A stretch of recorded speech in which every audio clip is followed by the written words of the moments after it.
أعوذ بالله من الشيطان الرجيم بسم الله الرحمن الرحيم ولكم نصف ما ترك أزواجكم إن لم يكن لهن ولد فإن كان لهن ولد فلكم الربع مما تركن من بعد وصية يوصين بها أو دين ولهن الربع مما تركتم إن لم يكن لكم ولد فإن كان لكم ولد فلهن الثمن مما تركتم من بعد وصية توصون بها أو دين وإن كان رجل يورث كلالة أو امرأة وله أخ أو أخت فلكل واحد منهما السدس فإن كانوا أكثر من ذلك فهم شركاء في الثلث من بعد وصية يوصى بها أو دين غير مضار وصية من الله والله عليم حليم تلك حدود الله ومن يطع الله ورسوله يدخله جنات تجري من تحتها الأنهار خالدين فيها وذلك الفوز العظيم ومن يعص الله ورسوله ويتعدى حدوده يدخله نارا خالدا فيها وله عذاب مهين.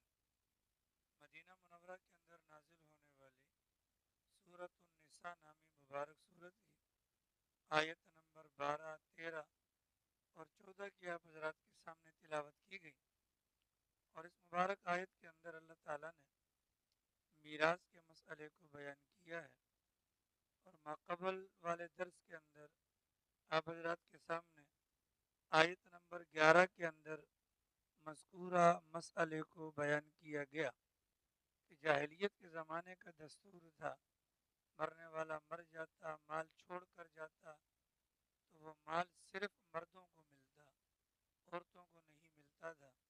شریعت نے اس سلسلے میں عورتوں کے جو حصے ہیں ان کو مقرر کیا اور اپنے ماننے والوں کو ان کے حصوں کی ادائیگی کے لیے پابند کیا۔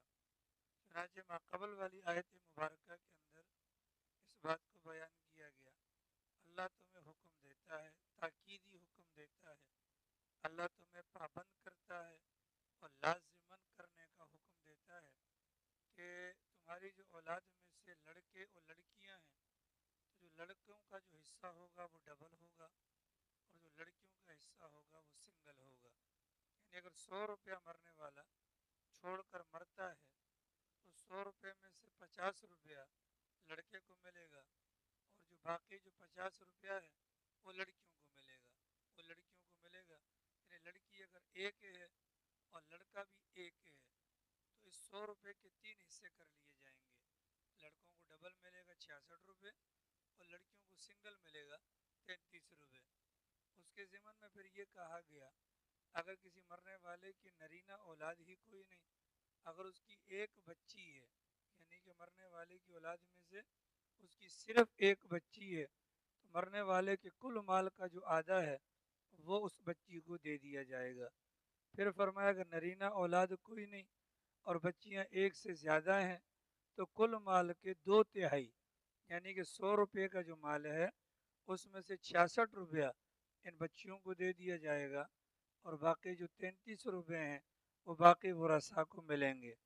پھر اس کے بعد یہ سمجھایا گیا کہ مرنے والا مر گیا، پیچھے اولاد بھی ہے اور والدین بھی ہیں، ماں اور باپ دونوں بھی موجود ہیں، تو ماں اور باپ دونوں کا کل مال میں سے چھٹا حصہ ہوگا۔ ماں کو الگ سے چھٹا حصہ ملے گا اور باپ کو الگ سے چھٹا حصہ ملے گا۔ اگر مرنے والے کی اولاد کوئی نہ ہو اور والدین زندہ ہوں، اولاد نہ ہونے کی وجہ مرنے والے کی شادی ہی نہ ہوئی ہو، کہ شادی ہوئی ہو لیکن اولاد نہ ہوئی ہو، اس صورت میں اگر والدین زندہ ہیں تو ماں کو مل جائے گا 1/3 کل مال میں سے 33 روپے، اس کو اٹھا کر دے دیں گے۔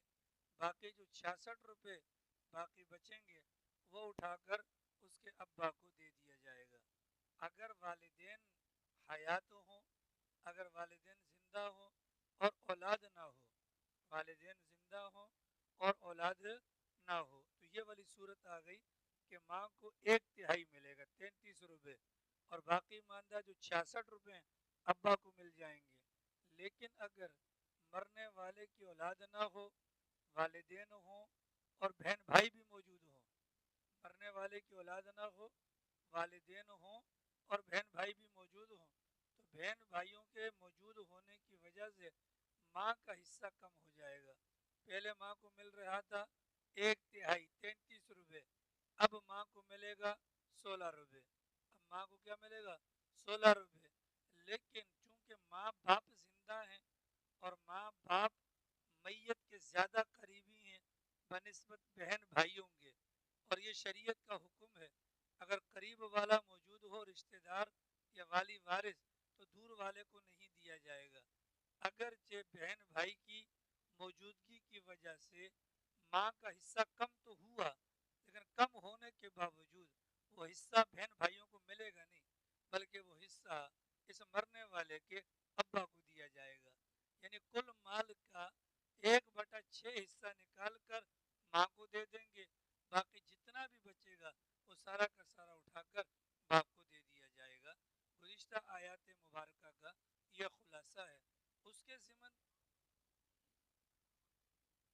وہ الگ آگے آ رہا ہے وہ مسئلہ. اچھا جی، اس کے ضمن میں آپ کے سامنے قرض اور وصیت کے متعلق بیان ہوا.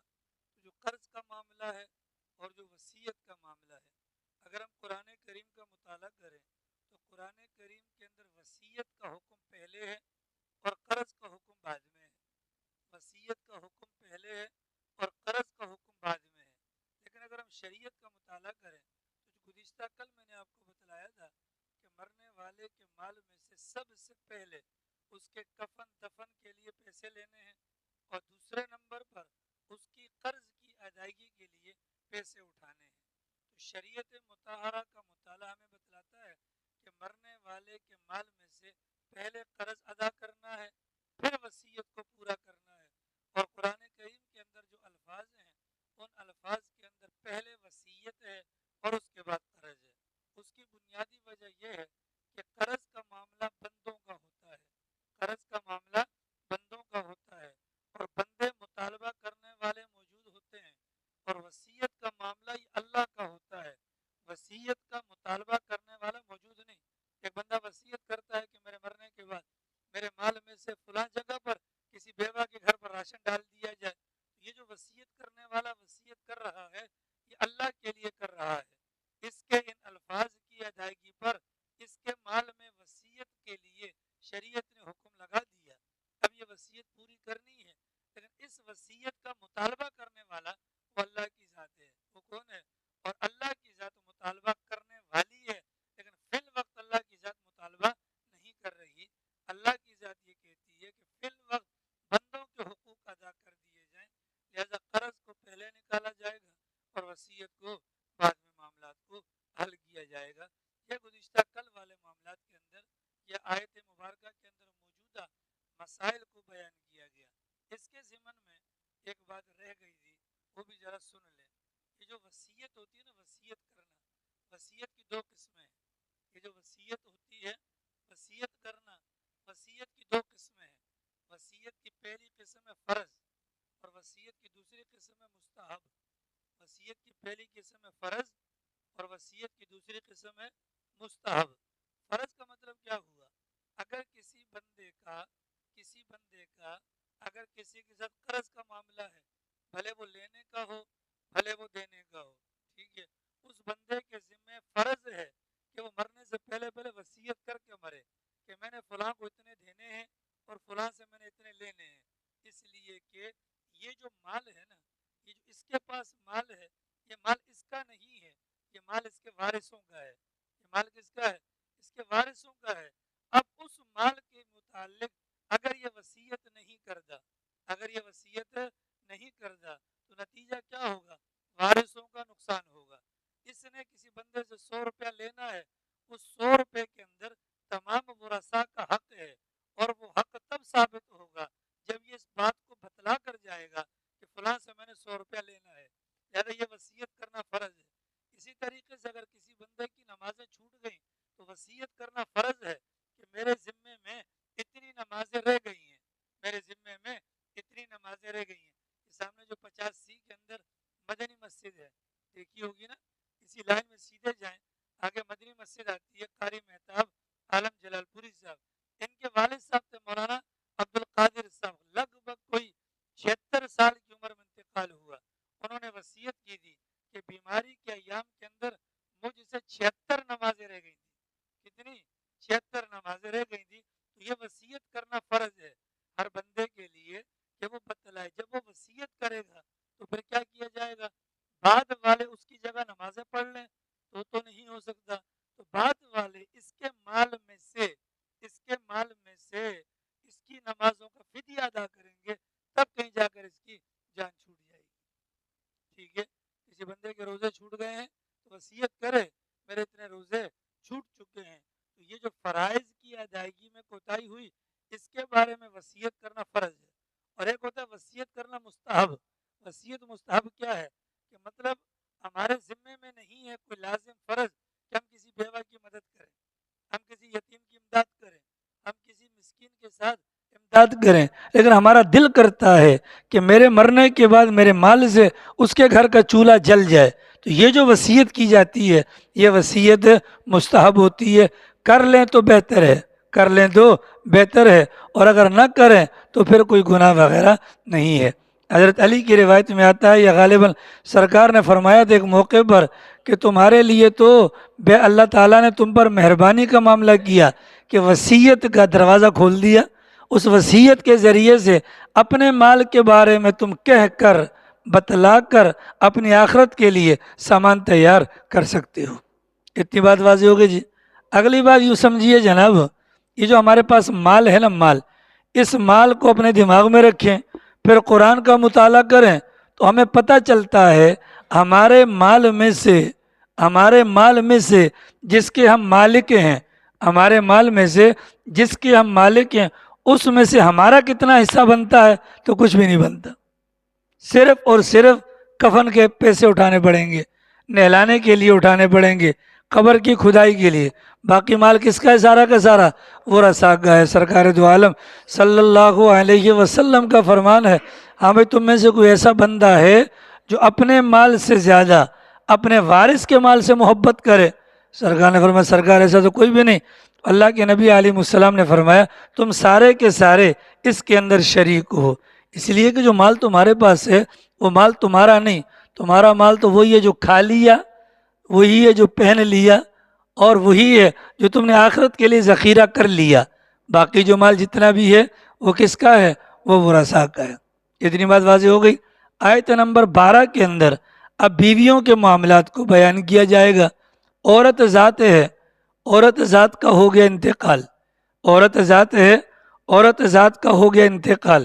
اس عورت کی اولاد ہوئی یا نہ ہوئی، اس کی وجہ سے اس عورت کے شوہر کے حصے کے اندر اتار چڑھاؤ آئے گا.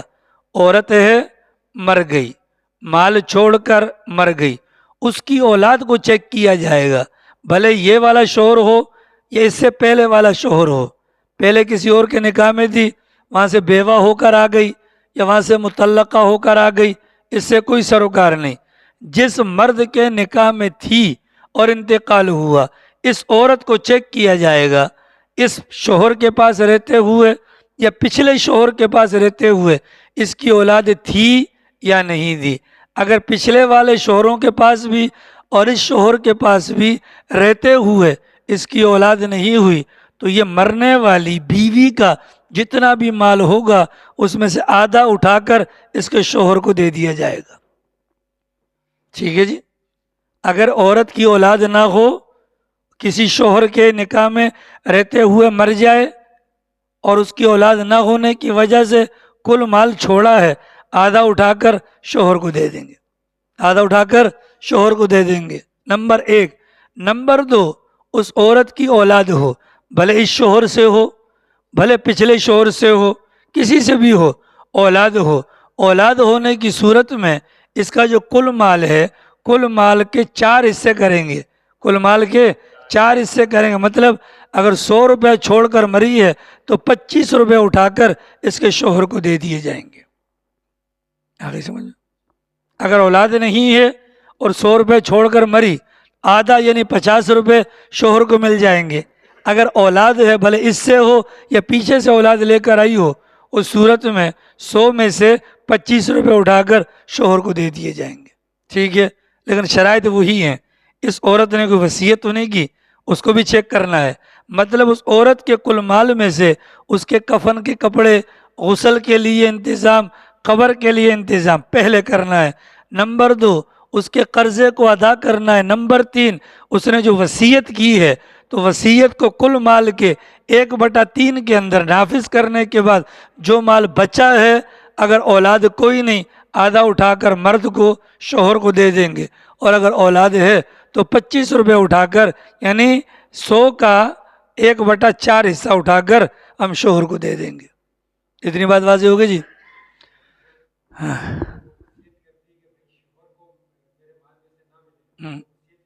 نہیں، اس کا کوئی اعتبار نہیں، کہ شریعت نے حکم لگایا اس کا۔ جو حصے شریعت نے لگائے وہ کینسل نہیں ہو سکتے، نمبر 1۔ نمبر 2، جن کے حصے شریعت نے لگائے ان کے لیے وصیت بھی نہیں کر سکتے۔ جو حصے شریعت نے لگائے ہیں، اگر کوئی مرنے والا کہتا ہے کہ میرے مال میں سے میرے ماں باپ کو نہ دیا جائے، اعتبار نہیں، شریعت نے حصہ لگایا وہ دینا پڑے گا۔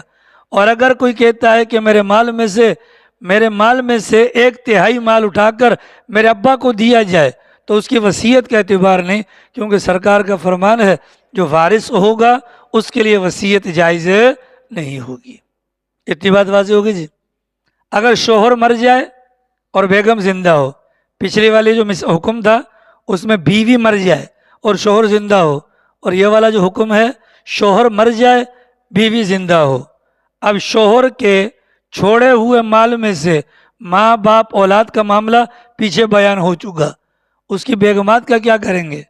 ایک مرد ایک وقت میں 4 بیویاں رکھ سکتا ہے۔ اگر مرد کے انتقال کے وقت میں اس کی بیویاں زندہ ہیں، چاروں کی چاروں، 3 زندہ ہیں، 2 زندہ ہیں، 1 زندہ ہے، کوئی بھی ہے، اس کے چھوڑے ہوئے مال میں ان کا حق لگے گا۔ کیسے حق لگے گا جی؟ اب کیا کرنا ہے؟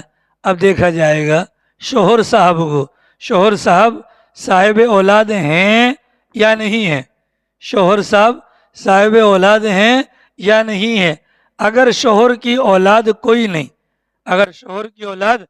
نہیں، اور بیگمات موجود ہیں، اس شوہر کے ٹوٹل مال میں سے 1/4 اٹھا کر اس کی بیگمات کو دے دیا جائے گا۔ 1/4 اٹھا کر بیگمات کو دے دیا جائے، کتنا؟ 1/4، 100 روپے میں سے 25 روپے اٹھا کر بیگمات کو دے دیا جائے گا۔ اگر ایک بیگم ہے 25.5 روپے لے لے گی، اگر 2 بیگمات ہیں تو 25 کو آدھا کریں، 12.5 اگر 3 بیگمات ہیں تو 25 کو 3 ٹکڑے کر لیں، اور اگر 4 بیگمات ہیں تو 25 کو 4 ٹکڑوں میں کر لیں۔ حصہ بنے گا 25 روپے۔ حصہ کتنا بنے گا؟ 25 روپے۔ اگر بیگمات زیادہ ہیں، حصے کو تقسیم کر کے سب کے اندر برابر سرابر تقسیم کیا جائے گا۔ یہ کب ہوگا؟ شوہر مر گیا اور اولاد ہے نہیں، شوہر مر گیا اور اولاد ہے نہیں، اس کے مال میں سے اس کی بیگمات کو 1/4 حصہ برابر سرابر تقسیم کیا جائے گا۔ بتا رہا ہوں، چندہ پیچھے والی آیت میں نہیں پڑھا؟ اما ابا بھی تو ہوں گے اس کے نا، وہاں بھی تو جائے گا، ٹھیک ہے۔ شوہر مر گیا اور بیویاں موجود ہیں اور اولاد بھی تھی، اور کون تھی؟ اولاد بھی تھی، بھلے وہ لڑکا ہو یا لڑکی ہو، اس سے کوئی سروکار نہیں، مطلقاً اس کی اولاد ہے۔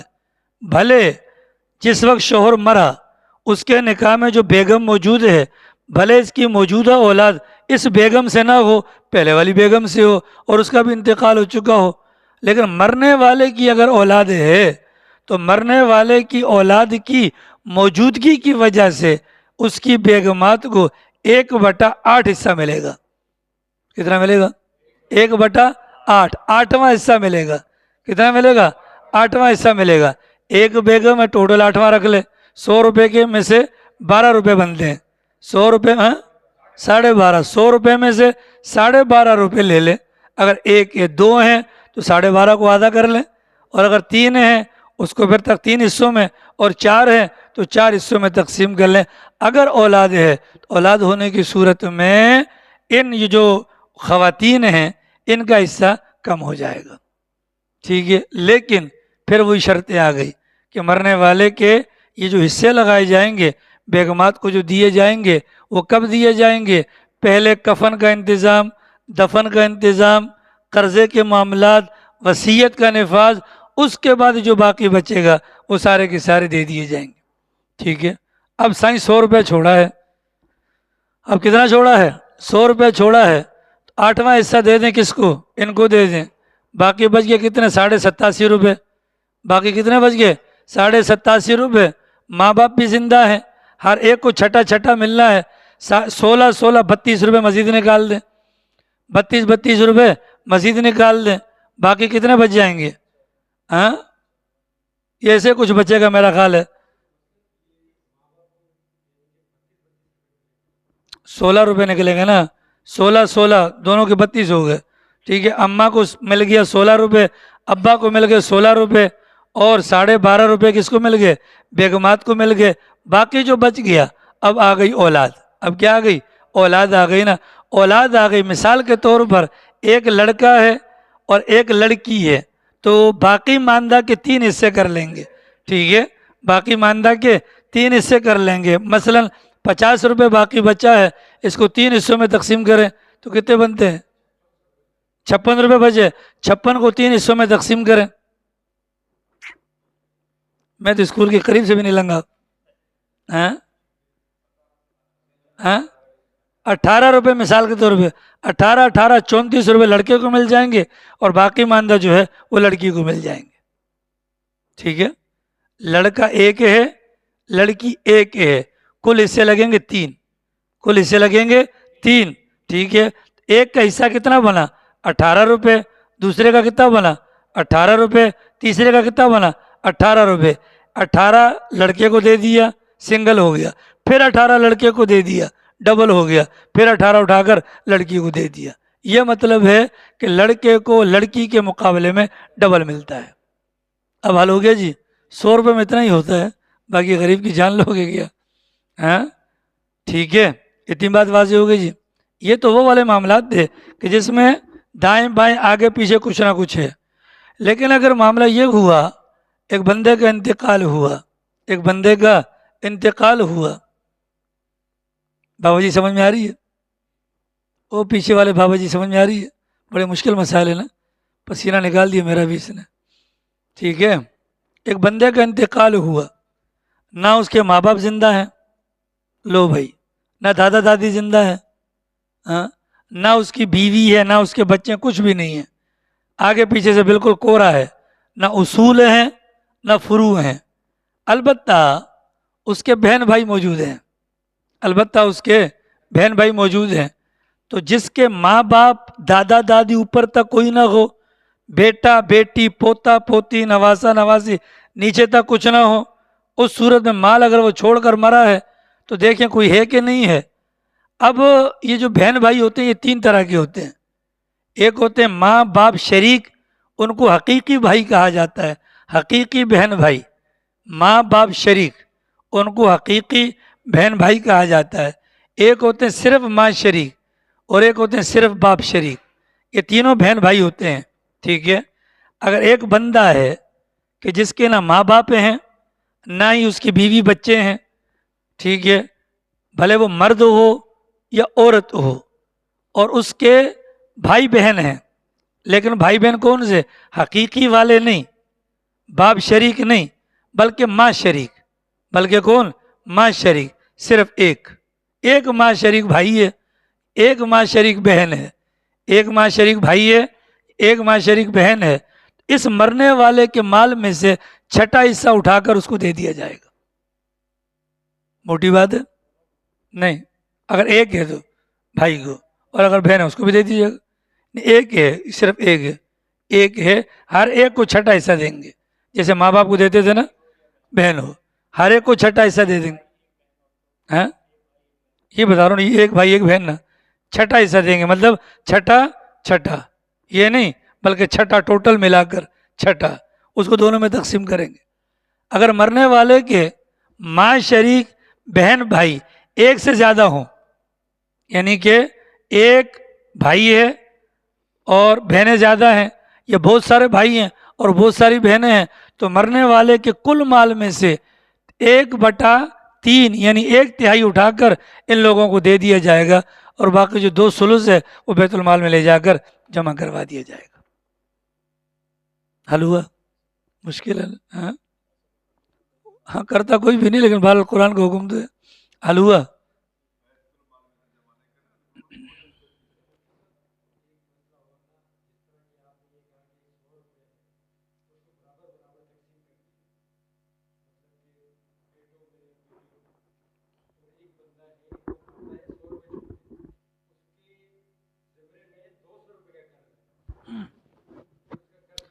وہ قرض کے بارے میں وصیت کر کے مرے، وصیت کر کے مرے کہ مجھ پر فلاں کا 100 روپے قرض ہے، ہاں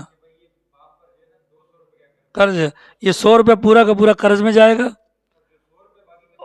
وہ باقی اگر ورثاء اگر مہربانی کر لیں تو وہ کما کر اس کو ادا کریں گے، باقی جو حصے ان کو یہ ملے گا۔ نہیں نہیں نہیں نہیں نہیں نہیں نہیں نہیں، ان کی اپنی مرضی پر موقوف ہے، جو جتنا تعاون کر سکے، ٹھیک ہے۔ اگر قرض کی ادائیگی میں یا کفن دفن کی ادائیگی میں اگر سارا مال چلا جاتا ہے، سارا مال دینا پڑے گا، ورثاء کو کیا ملے گا؟ کیا ملے گا؟ ٹھیک ہے جی۔ اور کچھ نہیں؟ وَلَكُمْ نِصْفُ، اللہ فرماتے تمہارے لیے اے شوہروں کی جماعت آدھا ہے، ما اس مال میں سے تارکا ازواجکم جو تمہاری بیویاں چھوڑ کر مرے، جو تمہاری بیویاں چھوڑ کر مرے، ٹھیک ہے۔ مرد کے والدین کو ملتا ہے نا، عورت کے بھی والدین کو ملے گا۔ آدھا جو شوہر لے گا تو باقی کہاں جائے گا؟ 100 روپے میں سے 50 روپیہ نا اس عورت کے والدین کو ملے گا حصہ۔ یہ نہیں سمجھے کہ وہ ہماری بیوی ہے تو ہم اس کے ماں باپ بھی بن گئے، نہیں، ماں باپ پیچھے ہی ہیں اس کے۔ 50 روپے ہمارا بنتا ہے، اور اگر اس کی اولاد ہے تو ان کا بھی حصہ بنتا ہے، لیکن اس کے والدین کو جو عورت مری ہے بھلے یہ شادی شدہ ہے، چھٹا حصہ ان کو ملے گا۔ آ رہی سمجھ میں؟ فرمایا وَلَكُمْ تمہارے لیے شوہروں کی جماعت آدھا ہے اس مال میں سے جو چھوڑ کر مری ہیں تمہاری بیویاں، اِلَّمْ يَكُنْ لَهُنَّ وَلَدٌ اگر ان عورتوں کی اولاد نہ ہو۔ ذہن میں آ گیا؟ فَإِنْ كَانَ لَهُنَّ وَلَدٌ اگر ان کی اولاد ہو، بھلے تم سے ہو یا پیچھے کہیں سے ہو، فَلَكُمُ الرُّبُعُ تو تمہیں ان بیگمات کے مال میں سے 1/4 چوتھائی ملے گا، مما ترکنا جو وہ چھوڑ کر مال مری ہیں، لیکن من بعد وصیت یوصین بہا او دین وصیت کو اور قرض کے معاملات کو پورا کرنے کے بعد۔ وَلَهُنَّ الرُّبُعُ اور عورتیں یعنی اگر مرد کا انتقال ہو جائے عورتوں کو کیا ملے گا؟ ان کو چوتھائی ملے گا شوہر کے چھوڑے ہوئے میں سے اگر ان کی اولاد کوئی نہ ہو، اور 8واں حصہ ملے گا شوہر کے چھوڑے ہوئے مال میں سے اگر شوہر کی اولاد ہو، لیکن وصیت وغیرہ اور اخراجات وغیرہ پورے کرنے کے بعد۔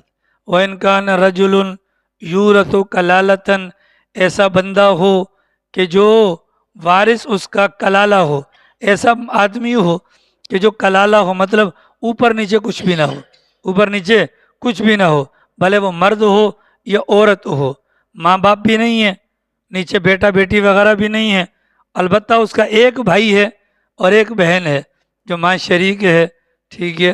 فَلِكُلِّ وَاحِدٍ مِّنْهُمَا السُّدُسُ اب وہ ایک بہن ہے اور ایک بھائی ہے، ان دونوں میں سے ہر ایک کو چھٹا حصہ ملے گا، الگ الگ نہیں بلکہ چھٹے کو آدھا آدھا کر لیں گے۔ فَإِنْ كَانُوا أَكْثَرَ مِنْ ذَلِكَ اگر ماں شریک بھائی اس سے زیادہ ہوں، فَهُمْ شُرَكَاءُ ان تمام کے تمام کو 1/3 ملے گا اور سب کے درمیان بانٹ دیا جائے گا، لیکن کیا فرمایا؟ من بعد وصیت یوصی بہا او دین یہ حصے تقسیم کیے جائیں گے وصیت کرنے کے بعد۔ یقیناً آپ حضرات کو سمجھ میں نہیں آیا ہوگا۔ آیا؟ بولیے۔ اگلی بات بڑی خطرناک، غیر مضار۔ دیکھیں آج کل کے زمانے میں تو آسان ہے نا، کسی کو ہارٹ اٹیک ہو جاتا ہے، کوئی وینٹیلیٹر پہ جانے والا ہوتا ہے، ہاں، کسی کو پتہ چل جاتا ہے کہ میری رپورٹیں کلیئر نہیں ہیں، تو مرنے سے پہلے پہلے کیا کرتا ہے؟ مرنے سے پہلے پہلے مال کے بارے میں وصیت کرتا ہے، جس کو محروم کرنا ہو اس کے لیے طرح طرح کے طریقے ہیں۔ کیا مثال کے طور پر کہ جی یہ میری جائیداد ایدی والوں کو دے دینا، کن کو دے دینا؟ ایدی والوں کو، یا میں مر رہا ہوں تو میری آنکھیں ڈونیٹ کر دینا، یہ ساری فضولیات ہیں۔ شریعت نے کہا وصیت کرو لیکن انسانوں کی طرح کرو، تمہاری وصیت کے نتیجے میں کسی کو نقصان نہ ہو، کسی کو نقصان نہ ہو۔ شمس سمجھ میں آ رہی ہے کیا بولا میں نے؟ یہ مجھے پتہ چل جاتا ہے کہ جو حضرات ماشاءاللہ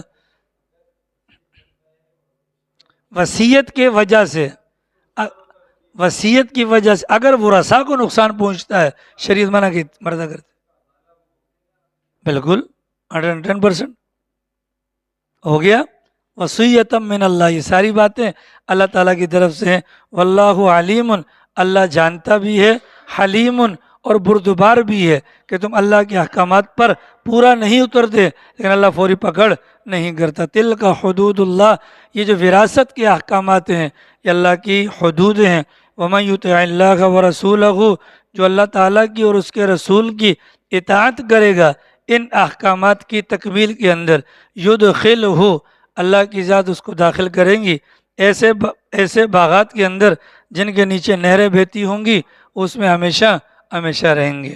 ٹھیک ہے، وذالک الفوز العظیم، اور یہ بڑی کامیابی اللہ ہم سب کو نصیب کرے، یہ بڑی کامیابی ہے بھیا۔ ومن یعص اللہ، اور جو احکام میراث کے اندر اللہ اور اس کے رسول کے بتلائے ہوئے طریقے کے مطابق عمل نہیں کرے گا تو کیا ہوگا؟ وَيَتَعَدَّ حُدُودَهُ، اللہ کی حدود سے تجاوز کرے گا، اللہ اس کو داخل کرے گا آگ کے اندر اور وہ رہے گا اس کے اندر ہمیشہ ہمیشہ۔ احکامات سمجھ آ گئے جی؟ بولیے۔ اب جن کے پلاٹ ہیں یا لیاری کے اندر، تو موچی کے بھی پلاٹ ہیں، لیاری کے اندر جتنا زمینوں کا کاروبار بدنام ہوا ہے نا، اتنا پورے کرۂ ارض پہ نہیں۔